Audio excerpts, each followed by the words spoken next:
नमस्ते विद्यार्थ्यांनो.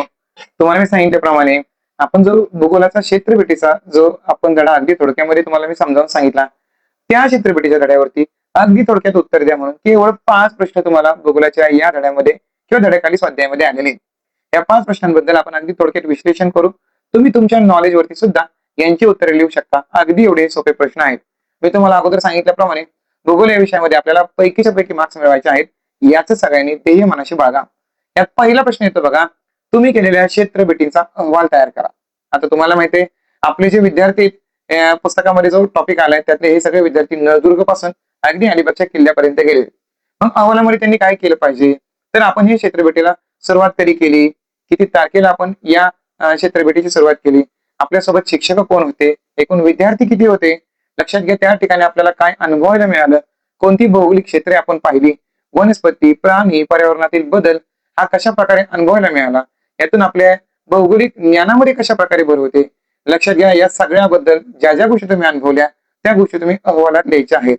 अगदी कोणत्या वेळेला तुम्ही सिंहगड किल्ल्यावरती पोहोचला असाल, त्यानंतर कोणत्या प्रकारे तुम्ही मुंबईच्या हायवेने त्या अलिबागच्या किल्ल्यापर्यंत गेला, त्या किल्ल्यांमध्ये फरक कसा दिसला, याबद्दल तुम्ही जसा अनुभव घेतलाय ना तसं तुम्ही तुमच्या भाषेमध्ये याचं उत्तर लिहू शकता. विद्यार्थ्यांनो, तुम्ही केलेल्या क्षेत्रफळीचा अहवाल का तयार करा याबद्दल.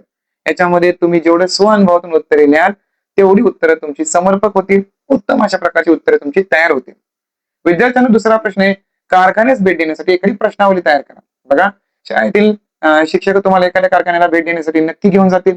मग त्या कारखान्यावर गेल्यानंतर तुम्हाला काय प्रश्न पडले पाहिजेत, तर सगळ्यात पहिल्यांदा कारखाना कोणत्या प्रकारचं वस्तू तयार करतो, प्रोडक्शन करतो, कारखान्यामध्ये ओनर कोण आहेत, त्यांच्याकडे किती वर्कर्स कामाला आहेत, कामगार कोणते कोणते आहेत, कारखान्यामध्ये मशिनरीज कोणत्या कोणत्या आहेत, त्या मशीन प्रत्येक मशीनचं काय काम असतं, कशा प्रकारे फंक्शन्स ते करतात, कोणत्या प्रकारच्या वस्तू त्या बनवतात, त्या वस्तूचा सामाजिक दृष्ट्या काय फायदा होतो, त्यांचा एकूण टर्नओव्हर किती आहे, आर्थिक फायदा किती त्या कंपनीच्या, त्या कंपनीपासून रस्ता, तिथं असणारे कामगार, तिथं असणाऱ्या नोकऱ्या, तिथली लोकलची बाजारपेठ कोणते आहे, असे अनेक प्रश्न तुम्हाला पडले पाहिजेत.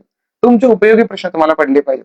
तुमचे हे प्रश्न विज्ञानाच्या दृष्टीने, भूगोलाच्या दृष्टीने विचारण्यासाठी योग्य असे प्रश्न पाहिजेत. स्थापना कधी झाली, कशाबद्दल तुम्ही निर्मिती करतात, असे प्रश्न तुम्हाला कोणत्याही कारखान्यास भेट देण्यासाठी पडणं गरजेचं आहे. तिसरं विचारलंय बघा, क्षेत्रभेटी दरम्यान कचऱ्याचे व्यवस्थापन तुम्ही कशा प्रकारे कराल, कशा प्रकारे केले पाहिजे. बघा, पहिली गोष्ट म्हणजे कुठल्याही ठिकाणी क्षेत्रभेटीसाठी तुम्ही गेला तर कुठेही अस्ताव्यस्तपणे कचरा आपण टाकूच नाही. आपण विद्यार्थी आहोत, आपला बघून समाजाने आदर्श घेतला पाहिजे. मग तुमच्याकडे कचरा गोळा करण्यासाठी एखादी छोटी पिशवी तुमच्या बॅगेमध्ये असणं गरजेचं आहे. तिथे गेल्यानंतर तुम्ही ओला कचरा, सुका कचरा हे वेगवेगळ्या पिशवीमध्ये टाकणं गरजेचं आहे आणि नंतर तो सगळा गोळा केलेला कचरा तिथे योग्य अशा डस्टबिन मध्ये टाकून तिथल्या लोकल लोकांना एक संदेश देणं गरजेचं आहे की कचऱ्याचं व्यवस्थापन तुम्ही करा. प्रत्येक ठिकाणी आपले जे गड किल्ले आहेत, आपला जो परिसर आहे तो स्वच्छ ठेवा. आणि तुम्हाला माहितीये जेवढी स्वच्छता तुम्ही ठेवाल तेवढं आरोग्यासाठी उत्तम आहे, पर्यावरणासाठी उत्तम आहे. आणि तुम्हाला माहितीये ओला कचरा, सुका कचरा वेगळं करून त्याचं व्यवस्थापन करून उत्तम प्रकारचं खत तयार करणं हे कचऱ्याचं व्यवस्थापन करणे असं त्याला आपण म्हणायचं. तुम्ही तुमचं नॉलेज वापरून सुद्धा ही उत्तरे तुम्ही लिहू शकता. त्यांनी असं विचारलंय की क्षेत्रभेटीसाठी कोणते साहित्य तुम्ही वापराल.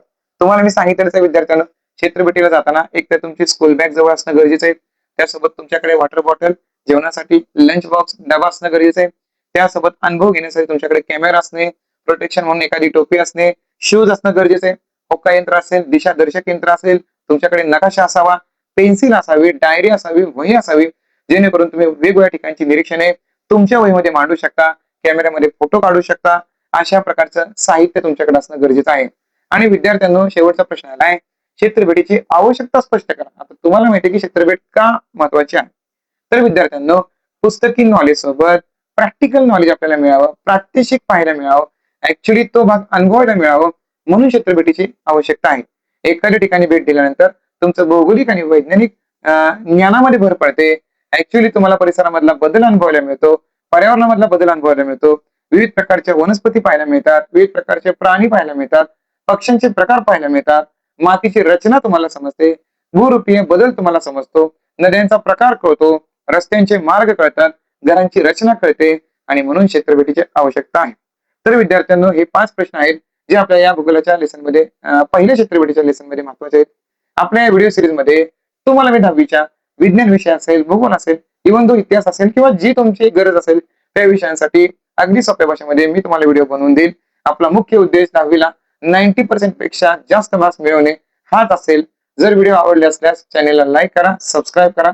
धन्यवाद.